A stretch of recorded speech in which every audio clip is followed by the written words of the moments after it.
Welcome to Parashat Vayishlach. Today's class is generously sponsored by Barbara Breitstein. She's fondly known to many of you as Morabina.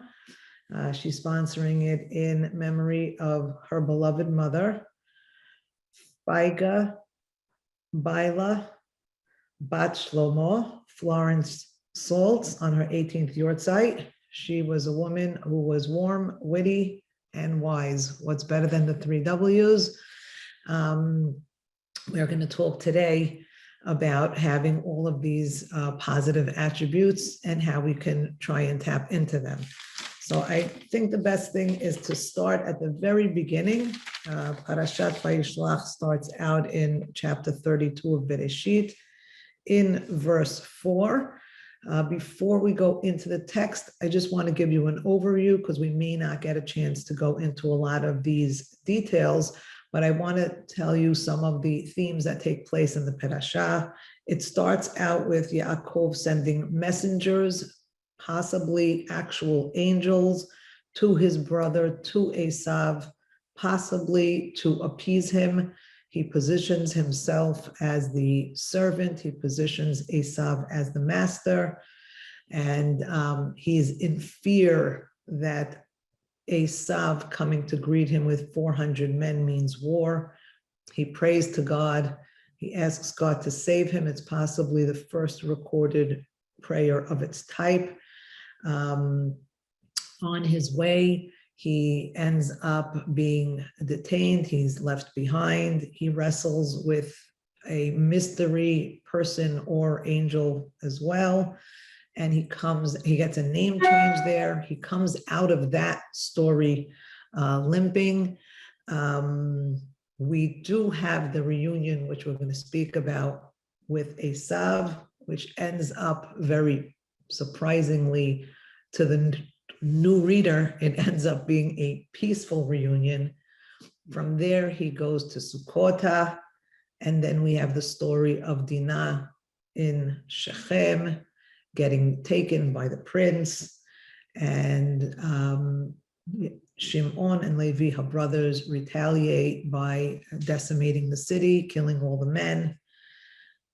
Towards the end of the Parashah, we have this notation that Devorah, the Mineket of Rivka, dies, the nursemaid of Rivka dies, and Yaakov cries there. It's called Alon Bachut.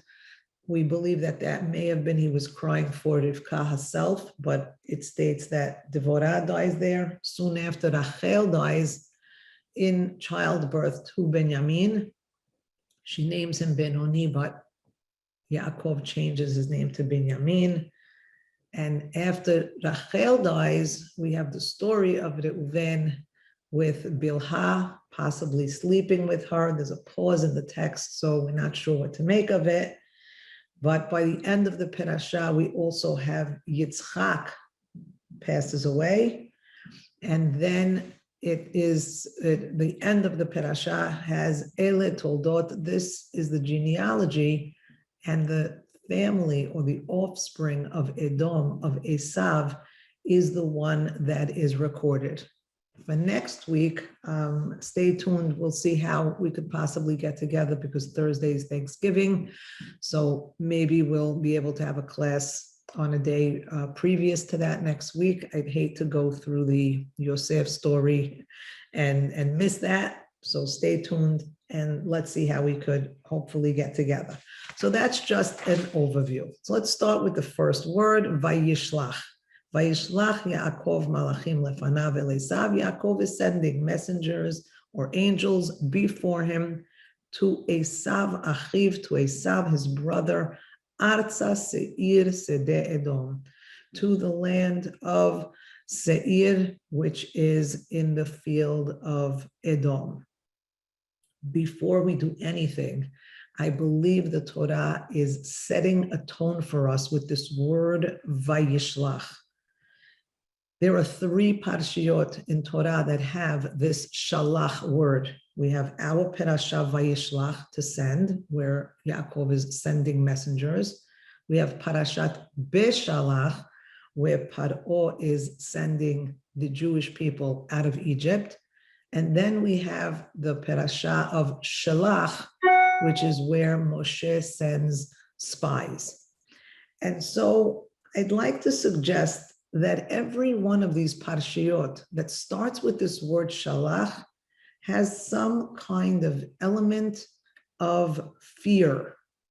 Vayishlah, we have to ask ourselves, why is Yaakov sending a large portion of his wealth and messengers and calling himself a servant to Asav if he didn't have a fear factor, which is going to be confirmed by those messengers when they say that 400, Asav is coming to greet you with 400 men. There is some type of a fear factor there. In Beshalach, God specifically doesn't take them through Derech Eretz Pelishtim, through the Pelishtim, because he's afraid that the people may become frightened and they may decide to return to Egypt. Again, we have this fear factor, and possibly the most devastating manifestation of that fear is in Parashat Shalach, in the story where Moshe sends scouts to go seek out the land, and the fear that they have ends up driving the story. They come home and they say, Hayinu be'einenu kechagavim. We were like grasshoppers in our own eyes. Anybody who sees themselves like a grasshopper is going to see everybody else like a giant. And again, there's going to be this overwhelming sense of fear. I would like to say, because we often do this in class, that the first appearance of this word in Tanakh, the first time we have this root shalach, is when Adam is in the garden, when Adam is in Gan Eden, and Hashem says, Pen yishlach yado. He may send out his arm and eat from the tree of life. And so therefore, vayishalchehu migan Eden. We were sent out of Gan Eden. I'd like to suggest for today, if leaving utopia, if leaving the ideal happened with Shalach, then all future Shalachs were an opportunity to reinstate our position, to reinstate humanity to a place, to an ideal that God had originally intended for us. So, Vayishlach, here Yaakov has an opportunity, and his opportunity is to have a peaceful reconciliation. It's to close a circle. It's to have a chance to maybe right a wrong. And of course, Beshalach, when God takes us out of Egypt, that's an opportunity to have a marriage with God where he's our God and we are his subjects, and to live together, we live happily ever after. And the Shalach, when Moshe is sending scouts, that was going to be the realization of that ideal, where we're going to come into an Eretz Zavat Chalav Udvash. And I think today, the Torah is sending us a very strong message.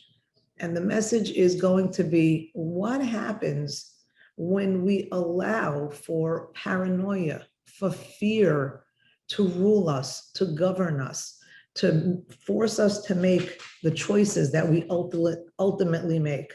So I say that because I often marvel at how the twists and turns of this week's parasha unfold. We start out with Yaakov in a state of concern at the very least, or he wouldn't be sending people before him to Asav, his brother, to Seir, and he wouldn't tell them, say this to my master, to Asav. This is what your servant Yaakov has said. I have been with Lavan all of this time.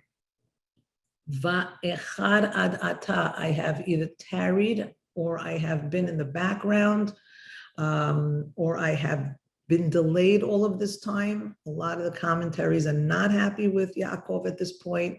He had made a promise to go to Beth El and build a monument for God, but yet God has to keep prodding him and pushing him along. And there's a very long story on Nidarim that could be discussed here.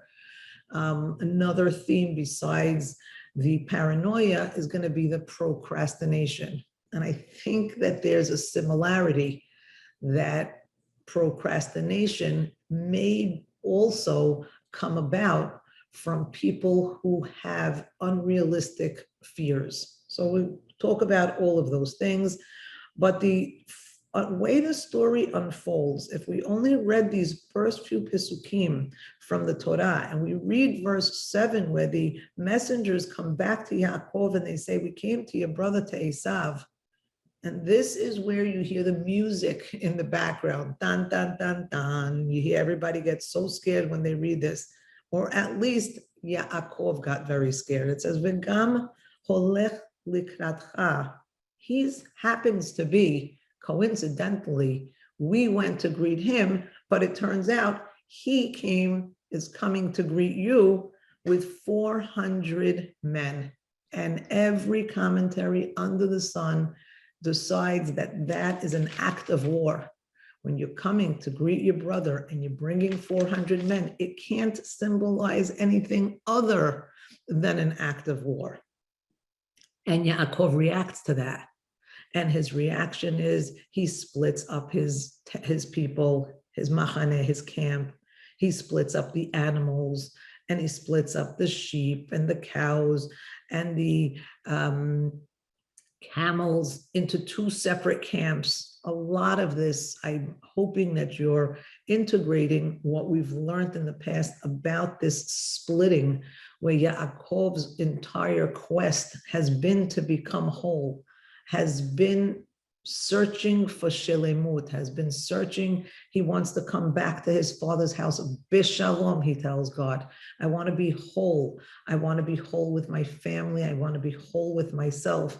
And yet we keep finding time and time again that Yaakov is busy splitting things and separating things.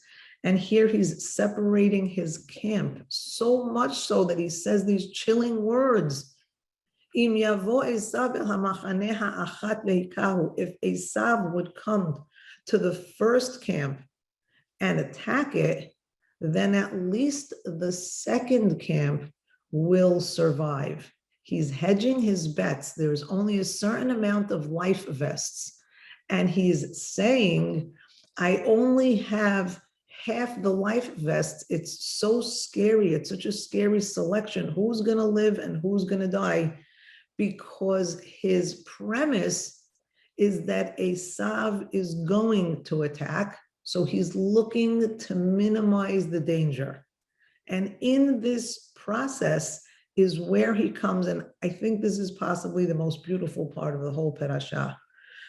Yaakov says this prayer, Elohei Avi Avraham, God, the God of my father Abraham, and the God of my father Yitzchak, the very God who told me, go back to your land, to your birthplace, and I'll make sure that it's good for you. If you were a lawyer, you would be all over this. You would say that Yaakov is aware that God already blessed him and already told him that if he returns to his father's house in his birthplace, he will protect him, he will be with him, and things will go well.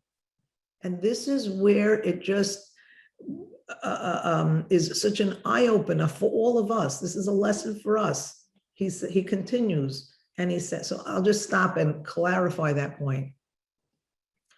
If you're coming to God because he's the one who made you all these promises, and you want to remind God of the promises that he made you, that might pass muster. But what he says next is katonti mikol hachasadim umikol ha'emet. God, I am small.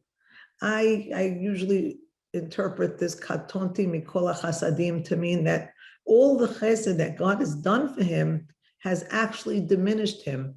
If you're constantly doing, this is a parenting class, if you're constantly doing things for your children, you're not helping them. You're katonti, you're making them smaller, you're making them think that they can't do it, that they need you to do it. So if you want to read it like that, that's one reading. But he says, I left. Ki b'makli avarti et hayarden hazeh. I left with just the shirt on my back. He says the stick in my hand. And look what I have become. Again, he should be speaking to himself instead of speaking to God. And that's exactly how God feels about it. You know why? He says the next words, Hatzileni na, God, please help me from the hand of my brother, from the hand of Asav, because Yareh anochi oto, I am either fearful or in awe of him. Pen means I am imagining the worst. I am expecting the worst case scenario. The worst case scenario, pen, is that Yavo, he might come and attack me, mother and children. He won't abide by the rules of warfare. We don't attack women and children. We might be saying, God forbid, that he would attack Rivka, their mother, because she was involved in this whole mess that got them to this place in the first place. But here's the next verse. He says, Ata amarta, God, you said that I'm going to make things good for you. And I'm going to make you like the sand of the sea, that you can't count me. And what does God respond to this? And I think this is the whole story. Yaakov has all the tools he needs for success. He has the blessing from God. He remembers the blessing from God verbatim. He repeats the blessing that God had given him back to God. So the reader should say, what's the problem? And I believe the problem is that God doesn't respond. You don't see a response here from God, because this is not a place where God has to come in and save you. Now is not the time for that. Now is the time, and I believe God is saying this in his silence. Now is the time for you to develop your own inner strength, your physical strength, your mental strength, your emotional strength. Use your smarts, use courage. This is a time that you have to develop a strategy. If I'm going to be your default, says God, and some of you might say, yes, he did all that. He sent messengers. He did his hishtadlut. He did what he could on his part. And prayer, there's always room for prayer. And I agree. It's a must. It's a requirement to involve God, but not to make God the lead in the story that you have in your hands the opportunity to handle. When you say, this is what's also a little bit concerning. When you paint the worst case scenario, when if he would have, I would feel differently if he would have said, God, it's you and me. It's always been you and me. We've been through thick and thin together. You held my hand through the whole Lavan experience. I was tricked and all crazy things, but somehow I went with my stick. He says some of these things. I came out to machanot. I'm in one piece. I came out unscathed. A nice attitude, mindset would be, you've always been there for me, God. We've done this together. Now let's cross this finish line together. That is totally okay. And I say this because once we go into this narrative, this hysteria, fearful, paranoid, this persecutory delusions, this belief that you're going to be tormented, that you're going to be sabotaged, that you're going to be tricked, that you're being spied on, these ideas where we create narratives in our head, and they're unrealistic narratives. They're mistrust of other people. We're reacting to the possibility of that threat. There's two ways to face the danger. One is with a positive attitude. God's always been with me. He's going to continue to be with me. I got this. We're good. That's one. God, you and me, let's do this. The other one is to create or write or depict a scenario where half of your camp is going to lay dead, or your women and children, hikani em albanim, you're writing the script for the worst case scenario. And you know what God says?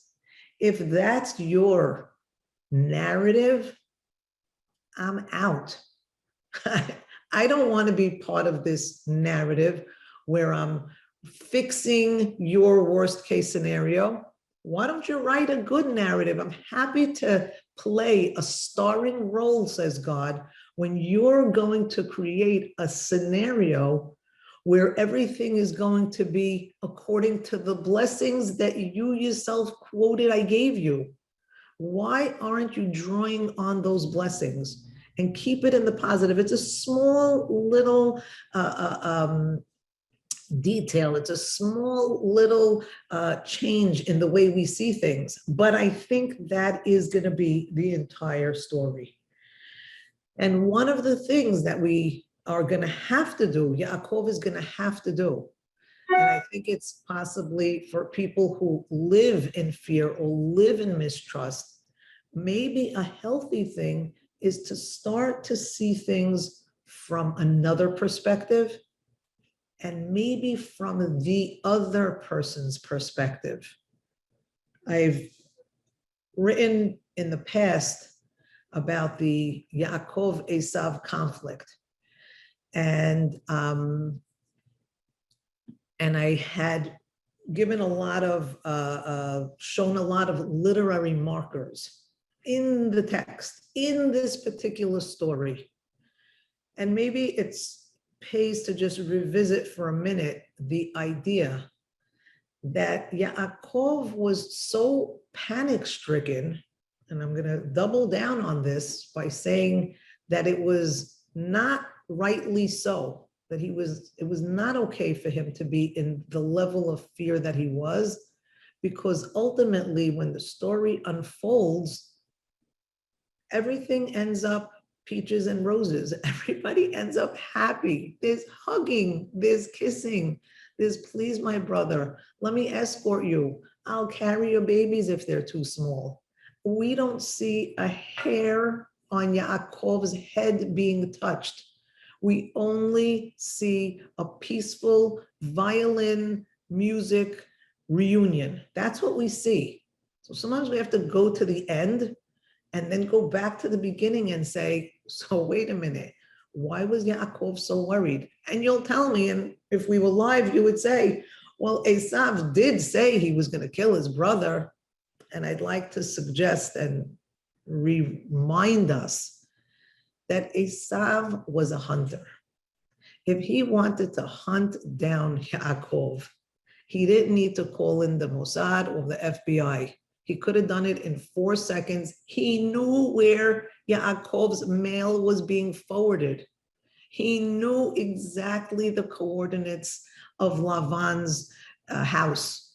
Lavan's house was not a fortress. If Asav wanted to, at any point in time, he could have staged an attack right there and right then. He didn't need to wait for 20 years. And plus, if you're going to go on that premise that, Asav had said, which by the way, he said it Billy Bo, he didn't even verbally utter it, but okay, somehow he said it on some level. He also said that as long as daddy's alive, Yaakov is safe. So where is that in the consciousness of Yaakov? There's so many reasons why Yaakov could have chosen to move forward with a positive hope for a positive outcome.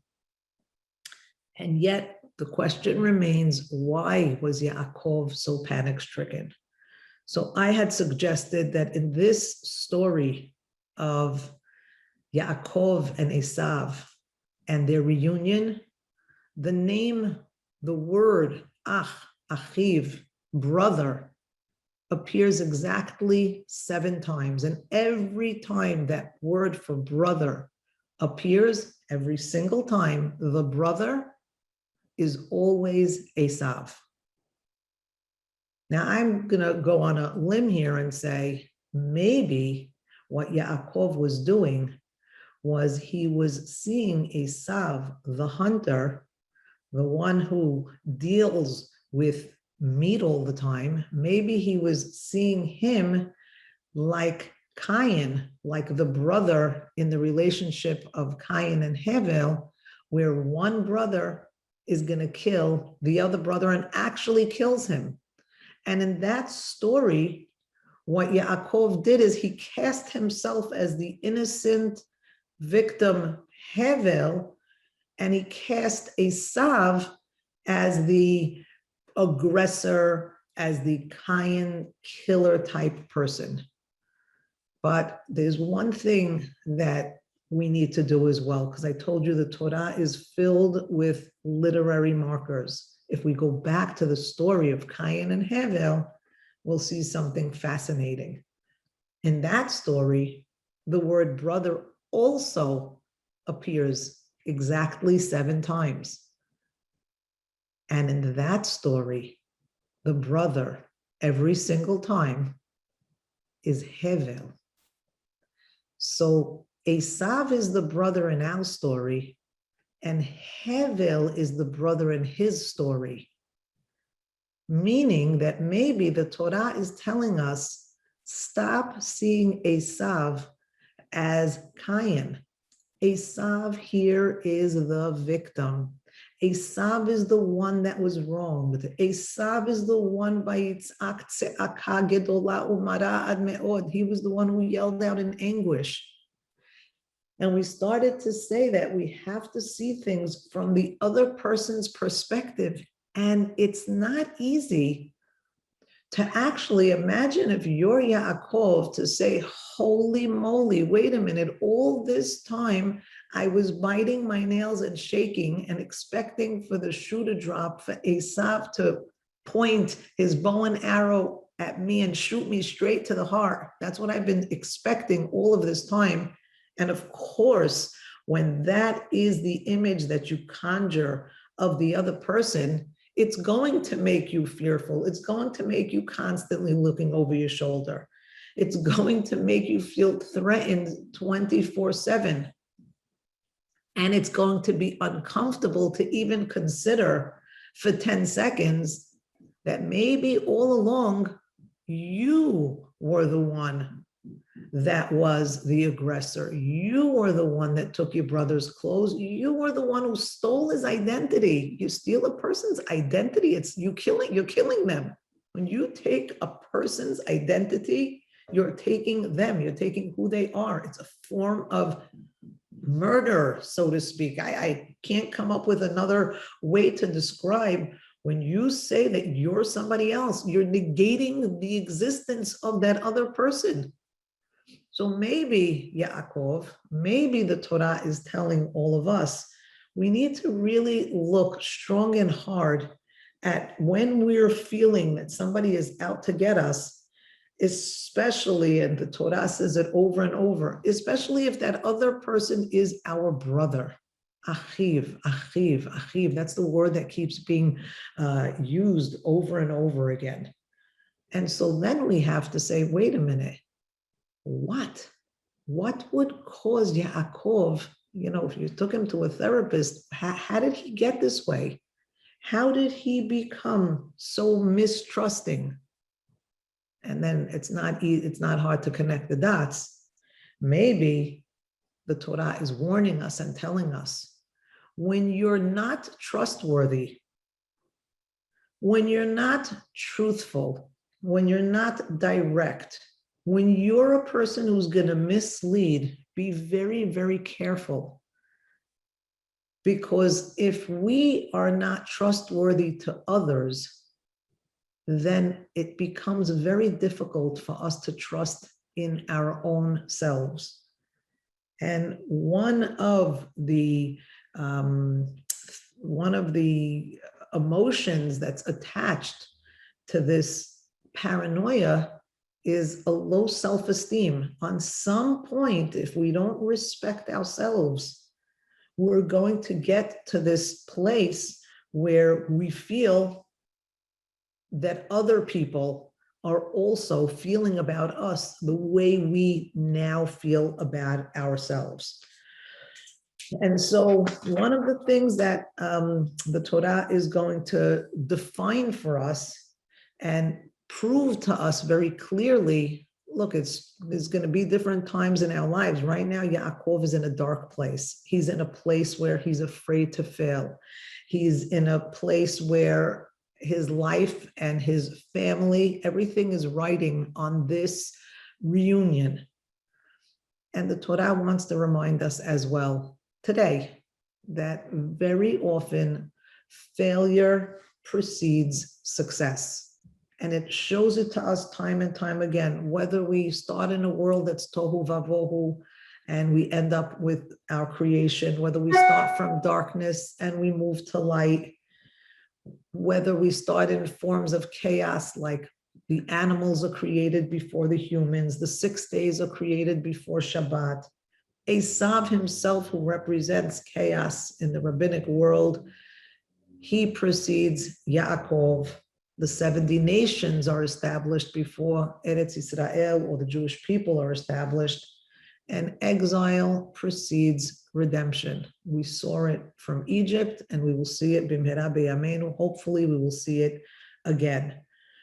And this idea that we have to sometimes accept that failure or chaos or fear or danger comes before the resolution, it redefines the word shalom for us. It redefines the idea of wholeness for us.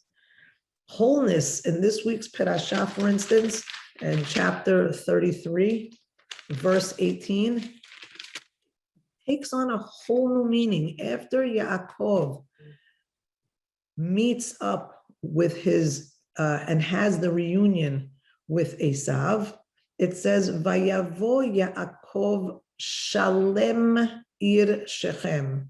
He comes full to Shechem. How does he come Shalem? How is it possible that you could tell me that he's whole, that there's an element of Shelemut, wholeness, revolving around Yaakov? He's not whole, he's not full. The guy is limping. He gave away half of his fortune.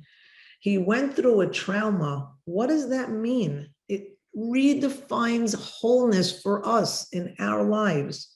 It means to have been in great danger and to have been spared. It puts for us the idea, this badge of honor. I'll give you an example.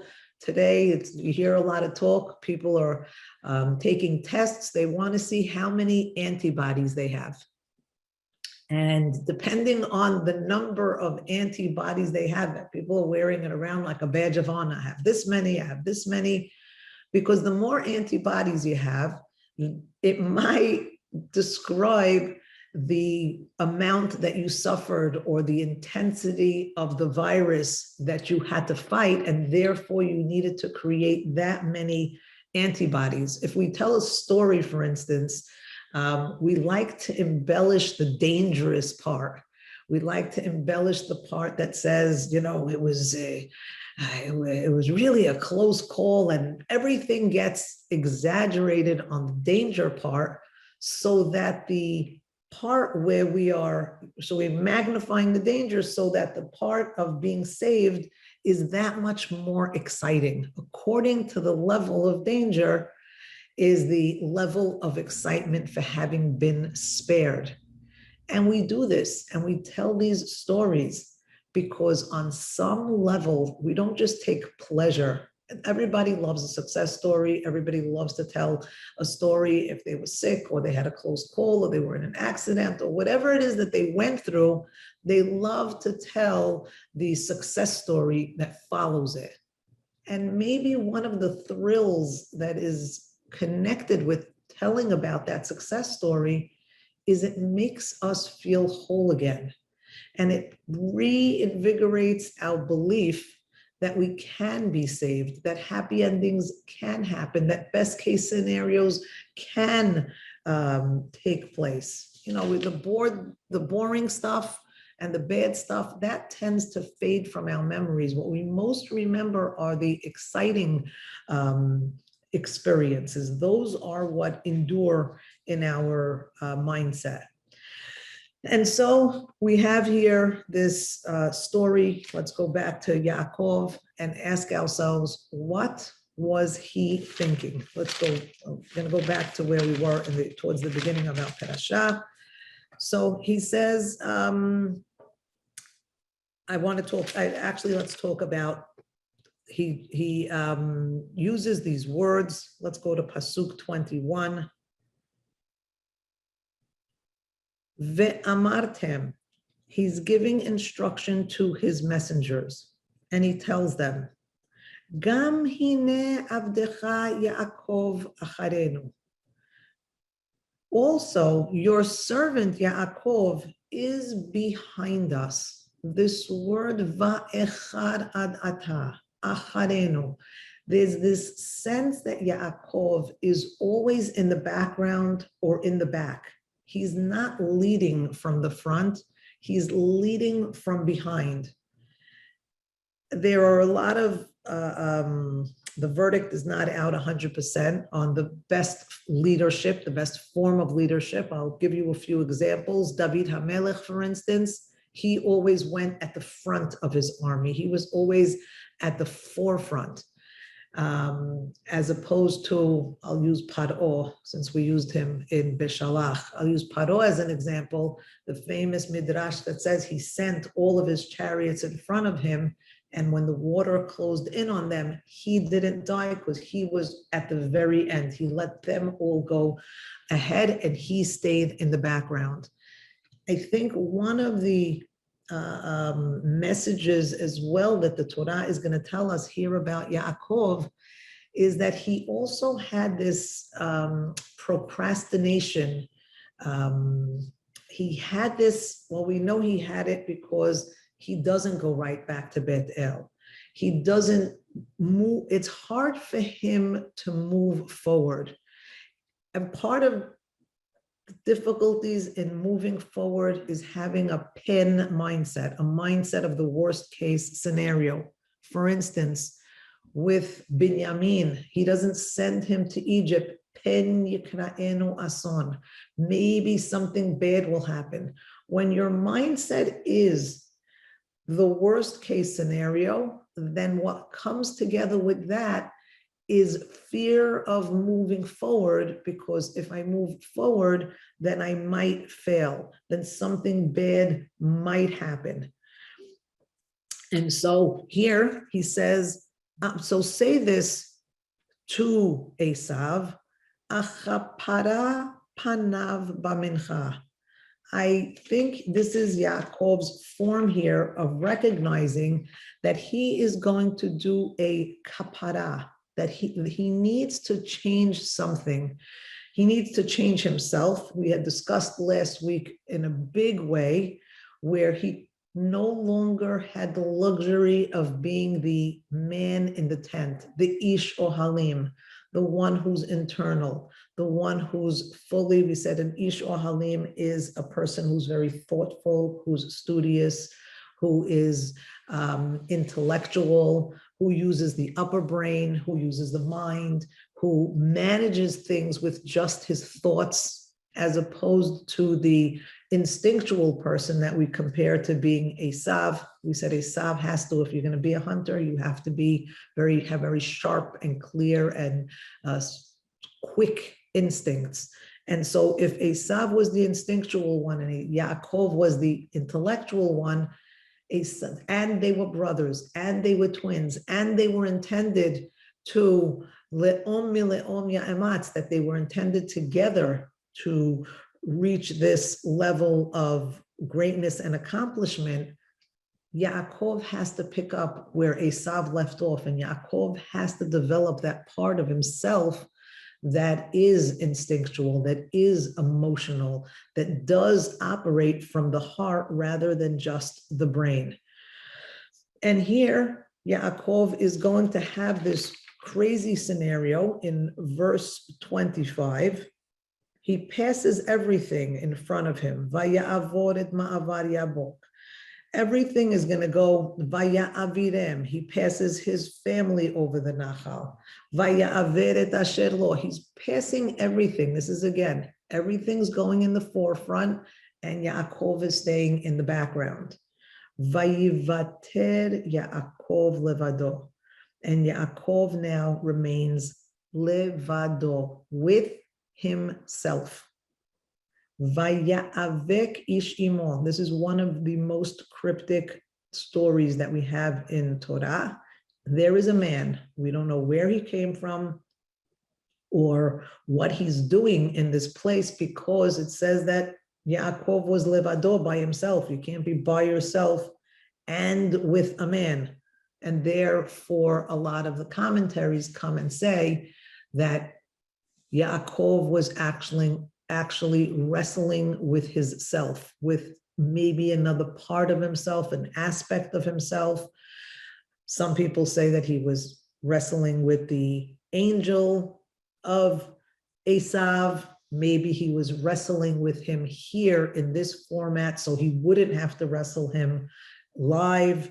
There are so many ways to look at it. I think it's fascinating to hold multiple options and balance them simultaneously. But then we have the next verse, and it says, "Vayavek ish imo ad alot hashachar," until the morning time, which is interesting because we said that Yaakov was the man of the nighttime. Yaakov was the one vayalen sham, vayishkav b'makom, ki ba hashemesh. He's the one he establishes tefillat arbit because he's the man of the night. And maybe he does his best work at night, so he's going to struggle at night. That's where his strength emerges, and he's going to fight ad alot hashachar. But once the sun comes up, now he turns into a weaker version of himself. And we have verse 26, Vayar ki lo yacholo. We don't know who can't prevail over who. And he saw that he couldn't prevail over him. We're not sure who is who. Vayiga bekaf yerecho. And the one who ends up striking Yaakov, it might be that he strikes himself, because like we said, if there's nobody there but them, it might be that he actually physically hurt himself. But I want to go back to the words that say, Vayar ki lo yacholo. I think at this point, and I'm sorry to say it, I think this word yachol, from the word kila means to finish something off. When you finish something off, like vayechulu hashamayim v'haaretz, when the heavens and the earth were completed, were finished, in Torah there's a concept that when something is finished, it is made whole. It is complete, like completed, but it's complete in the sense of a wholeness. And this struggle did not complete him. And therefore, Vayiga bekaf yerecho, he has this physical injury on the kaf yerech of Yaakov, behe'avko imo.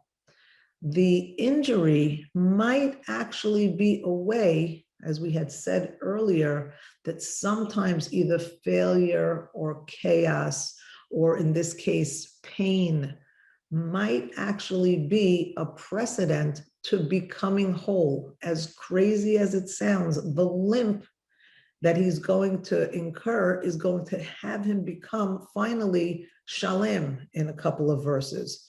So here it's Vayar ki lo yachol. He saw that he wasn't complete. And what was it that needed to be completed? Yaakov, before meeting with Asav, has a job to do. He has a mission and a task to complete. He has work to do on himself. And the work that he has to do is he has to become whole.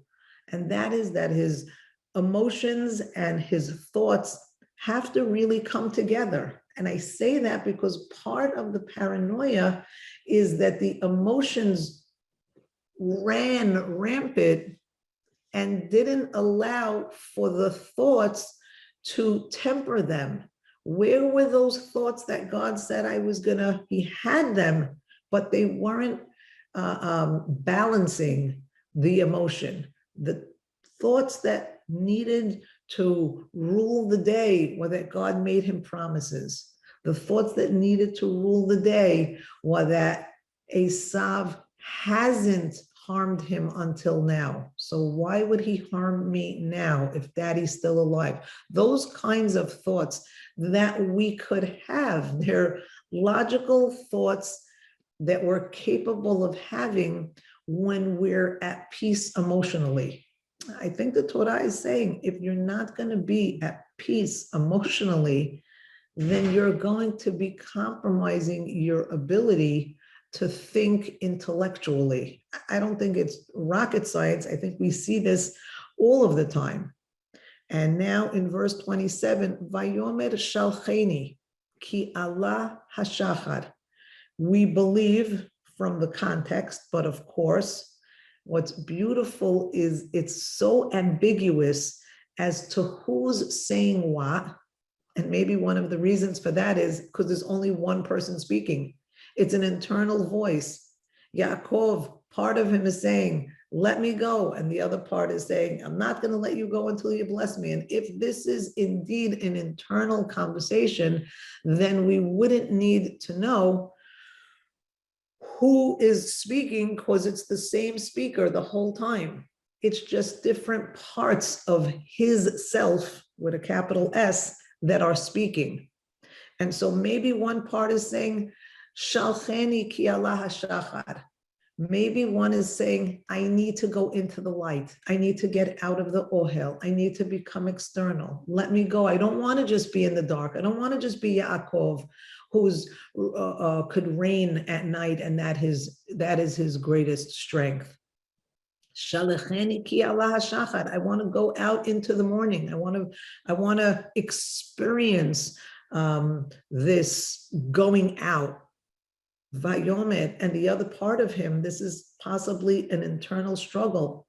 And the other part is saying, I can't let you go until you bless me. And maybe it's the darkness fighting with the light. Maybe if you're going to go out there and you're going to go into the light, maybe the darkness is going to become inferior to this whole external world that you're going to go out there and experience. I need for the internal world. I need for the world of Yaakov to also be blessed. I need for the world of the tent to be blessed. I need for Arabit to be blessed. I need for the sunset to be blessed. I need for there, and in order for there to be wholeness in the entire day, the darkness and the light have to feed off each other, have to continue off each other, have to bless and escort one into the next. And that's how the cycle could continue. And maybe what's being said either externally or internally in Yaakov's mind is, you need to bless me because both of our halves need to be blessed, both of us. And then the question is, Vayomer elav, he asks, what's your name? And he answers, Yaakov. This happens to be a beautiful moment in text. Commentaries are standing up and applauding this response from Yaakov, because the last time he was asked his name, he was said, I am Asav, your firstborn. So finally now, by saying his name, by recognizing who he is, he has a sense of his identity, and he doesn't have to be somebody else to get this blessing, because he asks for a blessing. The question is, what's your name? And Yaakov is saying, as Yaakov, I want a blessing. The last blessing I got was posing as Asav. And the voice that answers him in verse 29 says, Lo Yaakov ye'amed od shimcha. Your name will no longer be Yaakov, but now it will be Yisrael, because you have sarita, serara, you have been a leader. Asad is a leader or a prince amongst Elohim. Elohim could be other leaders, like we see that Aharon was going to be the mouthpiece for Moshe, and Moshe was going to be his Elohim. So it could be like his leader or his guide, but it could also be Elohim, God. Ve'im anashim, you have become a prince in the upper worlds and in the lower worlds. You have become a prince amongst the elite and amongst the regular folk. Vatuchal, here's the word, the thing that he wasn't, velo yachol, that he wasn't able to become whole, is now being told to him as a beracha. And I always say this, a beracha in Torah is not just a blessing of what will be, it's a blessing of an ideal.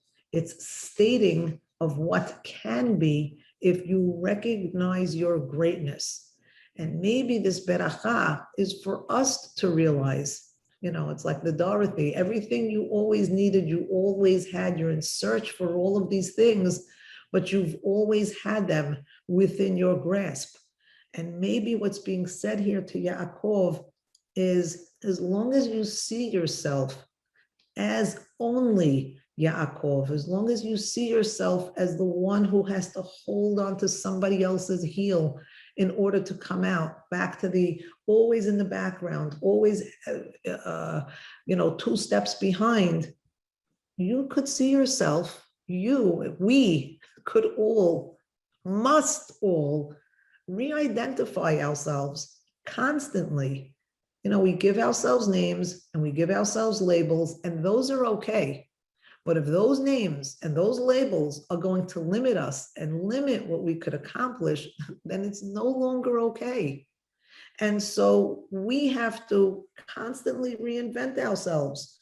We go from being babies to children to adolescents to adults. We go from being nurtured to being nurturers, and we have to keep evolving with all the persons that we become in our lives.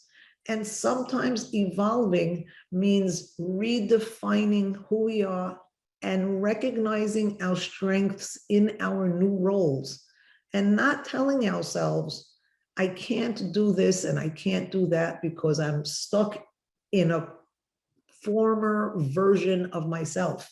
If you think you can't do something, then create a future version of yourself that can do that thing. And in that future version, give yourself a name. And this is your name. Your name is Yisrael. And you know why it's Yisrael? Because in this future version of your name, Sarita could mean that you have already in the past accomplished these things, or you will, Sarita, you will in the future be Asad amongst men and amongst princes. Vatuchal, and you will in the future be capable. So today, wear the uniform of your future self that's already going to have that success. And Yaakov tells him, please tell me, what's your name? And he answers, you don't need to know my name. And he gives him the blessing there. You don't need to know my name, because if you want to be the Hatzileni na miyad achi miyad Asav, if you want to be the Yaakov that's going to expect his success, his salvation to come from an external place, then you need to know the name and the number to dial to call that external place. But he's being told here, you don't need a phone number. You don't need an emergency number. You don't need any of these Hatzalah numbers that you think you need right now, because all of those things are all inside of yourself. You have all of these capabilities. Yaakov calls the name of the place Peniel, which is very beautiful. Peni, panim, face of God. because I've seen God face to face and my soul has been spared. What is Yaakov talking about? In what way did he see God face to face? Either he was by himself or he fought with a man at best. And this man doesn't give him a name. And maybe now he recognizes that it may have been an otherworldly person. But I think on the simplest level, when he says, Ra'iti Elohim panim el panim, I have seen, and we love to say that Elohim is the God of creation. Bereshit bara Elohim. I have seen that Elohim has created me in Tselem Elohim, with his image, in his image. And because now I can recognize the greatness that God has created me with, now I can see my creator. Until I see myself, until I see my best self, until I recognize who I am, until I recognize my own capabilities, until I go to this place where I can see the potential that God infused me with, or I'll rephrase it, once I see that, you know what I'm also going to see in that very same place? That's where I'm going to see my creator. That's the place where I'm going to meet God, in the place where I meet my best self. And then you can't help but cry from the next verse. Vayizrach lo hashemesh. And what happens? We have the aha moment. In text, it's described as the sun was shining for him. Sometimes we say, I now can see the light. And this to us might signify Yaakov's emergence. And he's going to emerge from that tent. He's going to emerge from the inner place. And he's going to come out, and the sun, and this to me is very, very beautiful from the way it's phrased, Vayizrach lo hashemesh. You know that phrase, ha'olam nivra bishvili? They say you always have to balance. If you want to have equilibrium, part of you has to say, Ani, Anochi afar va'efer, I am dust. And the other half of you has to say, Bishvili nivra ha'olam, the world was created for me.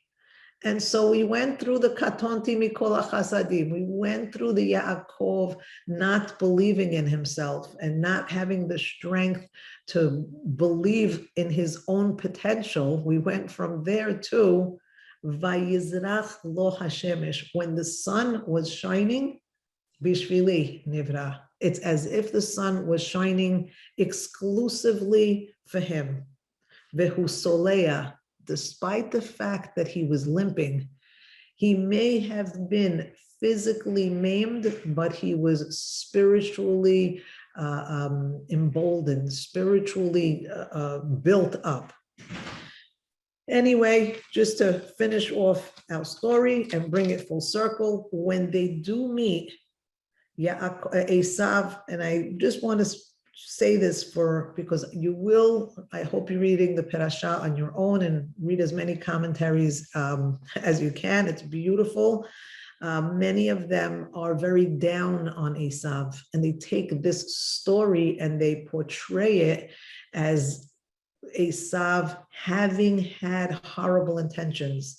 They say that when Asav fell on the neck of Yaakov, that what he really wanted to do was bite his neck and harm him. And then the Midrash goes and says that God made Yaakov's neck turn to stone. And then when they both cried, Asav was crying because his teeth fell out. He bit into the stone neck.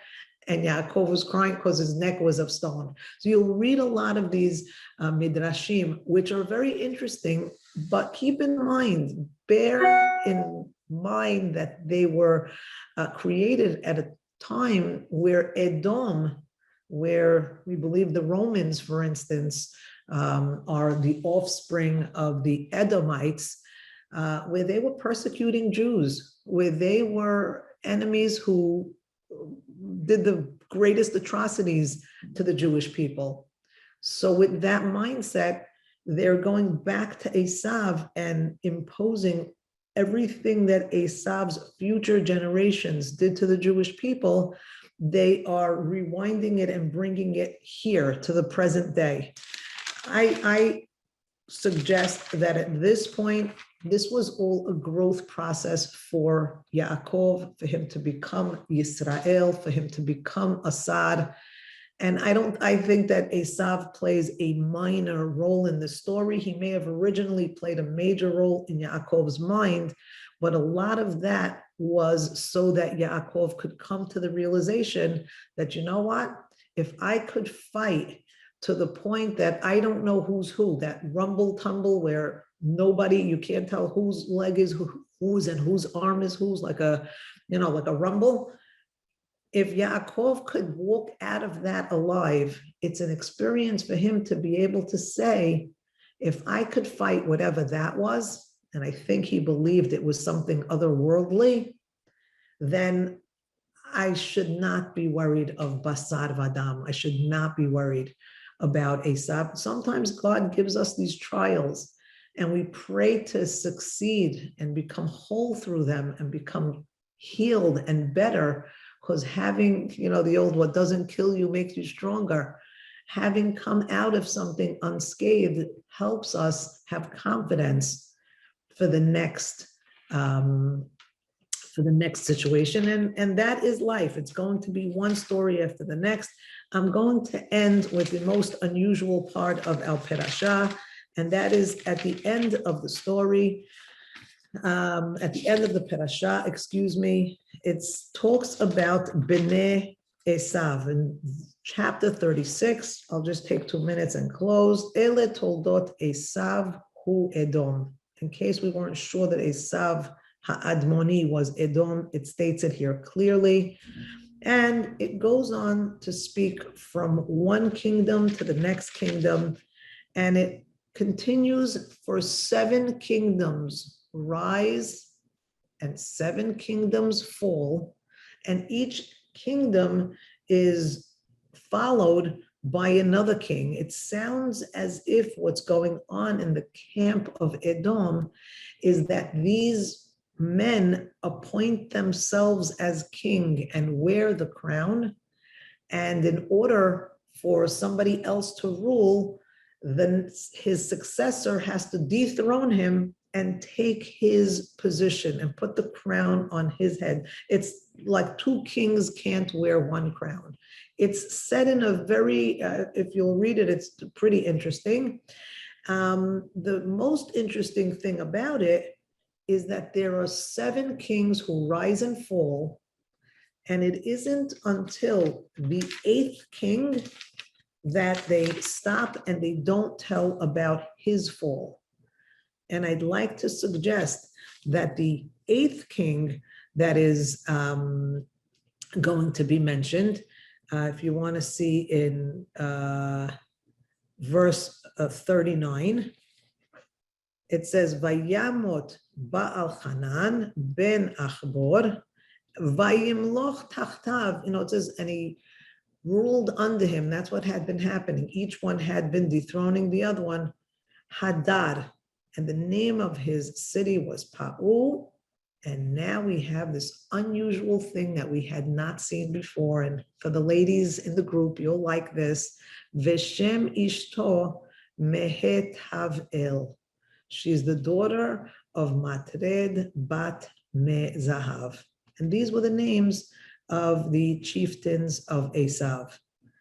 And one of the things that I think the Torah is going to start to tell us here is that in order to be a leader, in order for Yaakov now, he's going to create his kingdom, because next week we're going to start with Yaakov and all of his children and how they're going to create their legacy and their kingship. I'd like to suggest that in order for there to be a strong leadership, there needs to be a balance. And one person alone can't have the perspective that could be gained from 2. At the end of Al Perashah, we see a husband and wife, a husband who takes a wife. I don't even know why they're telling us that he took a wife, or they're telling us who his wife is. It's really not anywhere necessary to the story, other than This is a king who's making a space for somebody other than himself. And when we make that space and we make that room, and we're able to see ourselves as more than just only a singular person, I'd like to suggest when Yaakov could see himself as part of something greater, when Yaakov could see all his selves together, that's what's going to make him a greater leader and give him the ability to reign. And sometimes we have to surrender self-images. It might be considered like a psychological suicide. We have to actually sometimes get rid of old images, old psyches that we have of ourselves and birth new ones. And I would leave you with this thought, if any, for this week's Perashah, and that is, we have the ability, the Torah is giving us the license, and it's saying, create your greatest future self and live that self today. Put on that uniform today. And yes, bring God into the picture every minute of every day, but don't use him as a crutch or as a backup plan or instead of what you're capable of accomplishing. And last thought is, please always have in our minds the best case scenarios, because best case scenarios help eliminate fear. And when we go to best case scenarios, then we'll turn our Vayishlachs, our Beshalachs, our Shalachs into ways to return to the idyllic place that God had originally created for humanity. We left with Vayishlach, we will return with this concept of returning, but without fear, with trust in ourselves and trust in our God. And with that, I wish you all a beautiful week.